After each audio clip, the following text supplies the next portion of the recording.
Hello, friends. I want to talk to you about where I live. This is my little house in West Asheville, and I absolutely love my neighborhood.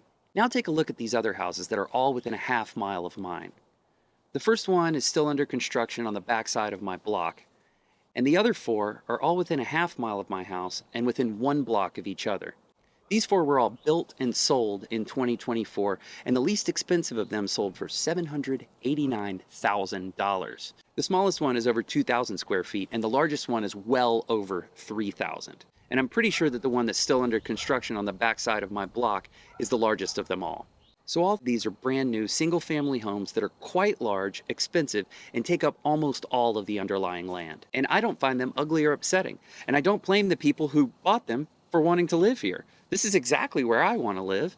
The grocery store is 20 minutes by foot or 5 minutes on bicycle, and in between here and there is the best wing spot I've ever been to, two of the most popular brunch spots in the city, a really wonderful diner, and an incredible fine dining restaurant, my favorite brewery with some of the best Thai food I've ever had right out front, all among a whole bunch of other shops, eateries, and drinkeries. I know a couple that bought one of these houses, and they're very kind and enjoyable people. I'm not mad that they're in the neighborhood, and I'm not mad that they're specifically in that house. But here's what strikes me about all these new monolithic structures in the neighborhood.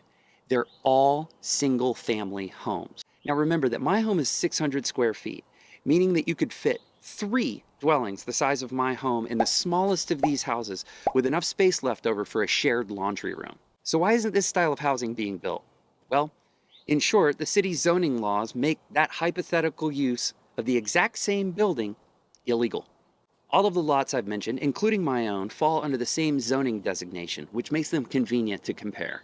These zoning laws limit the number of dwellings that you can have on your property, the size of the structure that you can build, and how close you can put that structure to the different edges of the property. And the number of dwellings that you can put on the property increases incrementally as the lot gets bigger. The problem is that the ratio of the maximum size of the building to the number of allowable units incentivizes making really large dwellings and prohibits the use of the entire allowable structure size for smaller dwellings, which are inherently more affordable and often necessary for working class people.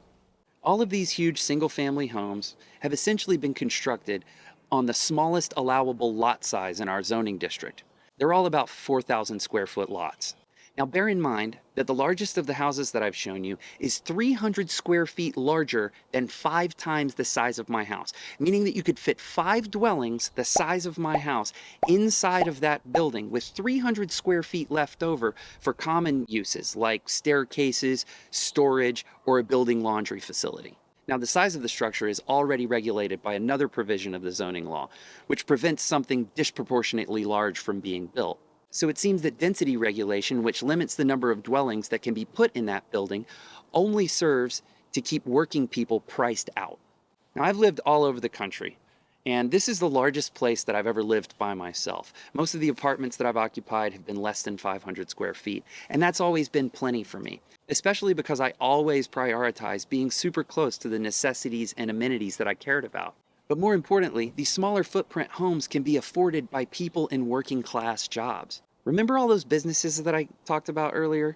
The ones that contribute immeasurably to my quality of life in the neighborhood? Well, they're all staffed by people who constantly struggle to afford housing in the community, some of whom can't even afford to live in the community that they serve. Asheville had a housing crisis in August of 2024.